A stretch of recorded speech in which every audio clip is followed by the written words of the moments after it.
At the end of this video, we are going to discuss on how some United States organizations and fact-finding agency came to the southeastern part of the country in 2019, 2020, 2021 to do a finding about the insecurity in the southeast. You know what? They discovered that Buhari funded Ebuka like a political thug to make sure they clamp down on people who are agitating. And they saw that this is the main issue about the insecurity in the southeast. So this is from their own report. And you can even Google what I'm saying, okay? Just Google how Buhari funded Ebuka to kill Igbos or Southeastern.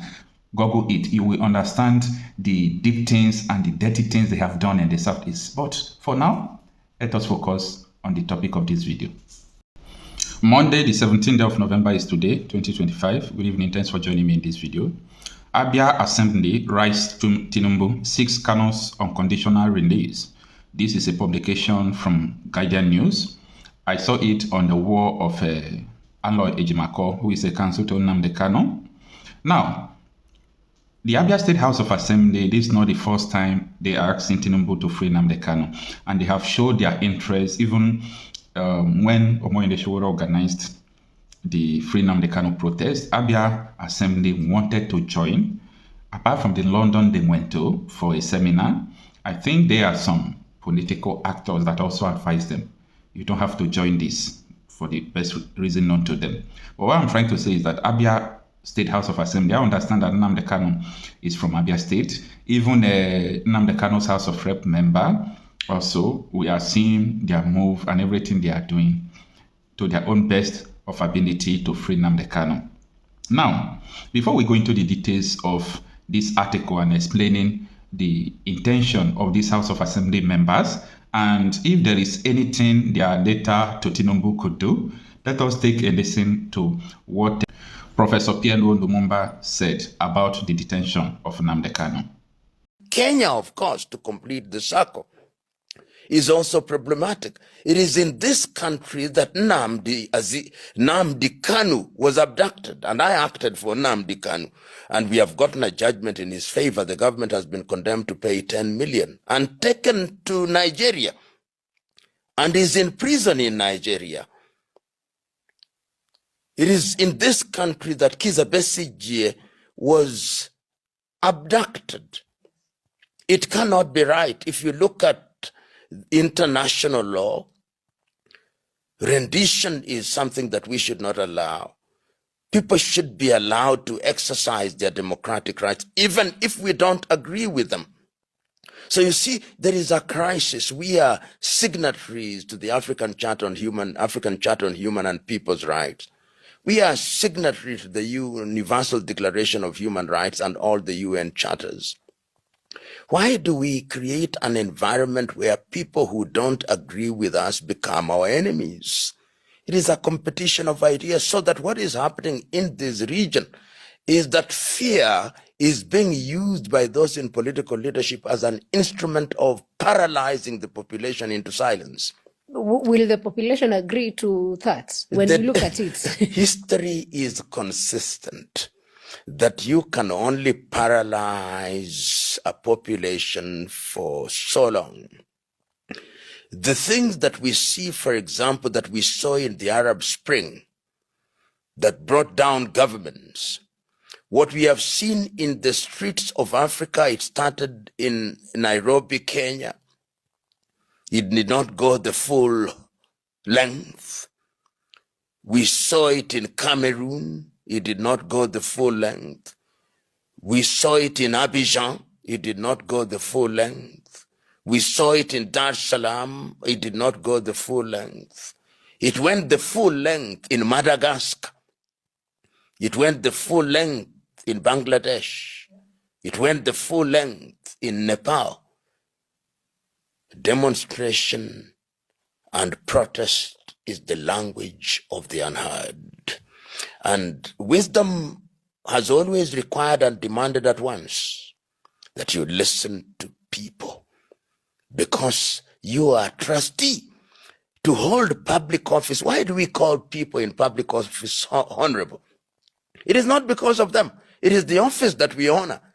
Why do we call them excellencies? They are not, may not even be excellent. Many times in Africa, they are not.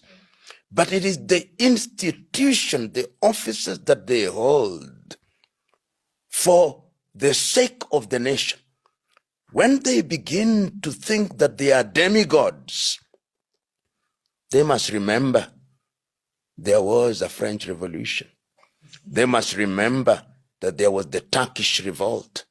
They must remember that people rose, the student protests in 1960s in Europe. They must remember that the colonialist was here and they left. And the sooner they do so, they must remember that recently Bashar al-Assad left for Moscow with a suitcase. They must remember that Rajuel in Madagascar disappeared. We do not know where they are. They must remember that Sheikh Hasina is hiding. Nobody knows where she is. When we get to a point, and it's very interesting, you give live scenarios that we're experiencing now, but then on the other hand, you look at it, when our citizens, Bob Njagi and Nicholas Oyo, had been missing for 38 days, then they are released. And then on the same day, the president of Uganda confesses that we arrested them because I was told they are expert rioters, and I kept them in a fridge. Of course, yesterday we see the PS Singwei saying it was metaphorical for him to use that. But when a president confesses to arrest other citizens, yet the foreign affairs of Kenya doesn't seem like... You know, I know both Njagi, I know Oyo. These are young men who mean well. They mean well. They feel pain for Kenya, they feel pain for humanity, they feel pain for the black man. When they went to Uganda, they were showing solidarity with one of the candidates. It is their right to do so. Of course, it is always wise to remember that when you're in a foreign country, the rules may be different.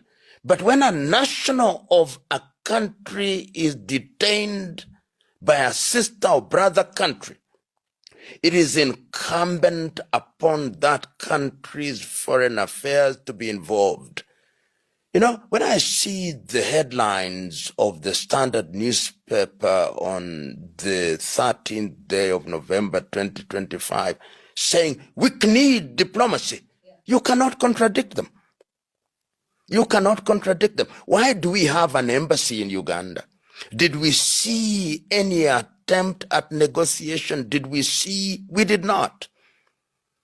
It is important that we take care of our citizens wherever they are, even when they are in trouble, particularly when they are in trouble.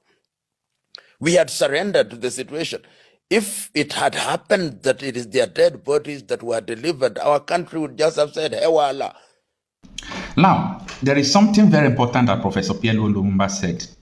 He said, the political actors, the politicians, that they are using force to intimidate those that they do not agree with. Now, the issue here is that you must not agree with somebody all the time because you are not me, I'm not you, like we have individual differences and everything. So why is it that you are always trying to intimidate people that you have differences with? And that is the problem I have with Nigeria. You see, if you are not, if you are, for example, you are a Jew, or you are an atheist, or you are an African religious believer, or even a Christian, there are some Sharia states you will go in Nigeria. You can't even breathe. What I mean, you can't breathe. You can't breathe. There is a way you will dress, they will stone you. And here we are. They said Nigeria is a secular state. Stop, you people should stop deceiving the gullibles. Like, some people come out to say Nigeria is a nation. Ordinary definition of nation, professors don't know it.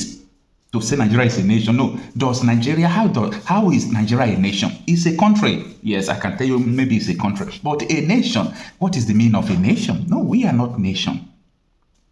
That is the point. And there are nations in this country. So these nations are fighting for their survival. They are fighting for their survival. The people who believe in Sharia are fighting for their survival. The Christians are sleeping while some people are conquering them. The African traditional believers are sleeping while the invaders are conquering them. The same with the rest of people. The extremists have come to fight a war. They are not fighting it with AK-47 and they are in the government houses. These extremists are in the political office. They are in the military barracks. They are in the police uniform. Nigeria is in a very big trouble. Now, first, second paragraph of this guidance reports, it stated it clearly that the Abia State House of Assembly has formally written to the President Bola Tinubu to appeal for the unconditional release of the indigenous people of Biafra ipob leader Nnamdi Kanu. The appeal follows a resolution passed by the House on November 10 describing Kanu's prolonged detention as a matter of urgent public importance. Well, thank you, Abia State House of Assembly, for also doing your best to recognize and to state it publicly that Nnamdi Kanu's issue is an urgent of public importance. Thank you for joining your voices to others who are doing the same, because time will come, posterity is going to judge people who stand in the way of truth. All right, now, if you Google what I said from the beginning of the video, you will see something like this. This is a report of 2022 from Sowore Reporters reporting what these fact-finding, organizations published. And you can see that Sowore Reporters published that US, UK organizations released report on how ex-President Buhari allegedly funded Ebuka Obi in the southeast to kill residents, used Imo, Ebonyi government as executors. Okay, now not only this place, go to this website, ROC's International, okay, ROC'sinternational.org. Okay, they are in their journals. They also publish about everything you need to know about the Southeast insecurity. So just Google it and read it by yourself for you to understand what, all these government and political actors have done in the Southeast. But I'm not surprised because even Hope Uzodinma made this statement. If anybody tells you that ipob is the one killing people in Oluzon, it is not correct. Wicked politicians are sponsoring the killings in Olo. Last week in Oberuru, the APC ward chairman was killed in his house. The APC secretary was killed in his house. APC woman leader was killed in his house. I have cross-checked. Since the inception of this banditry, not one PDP man has died.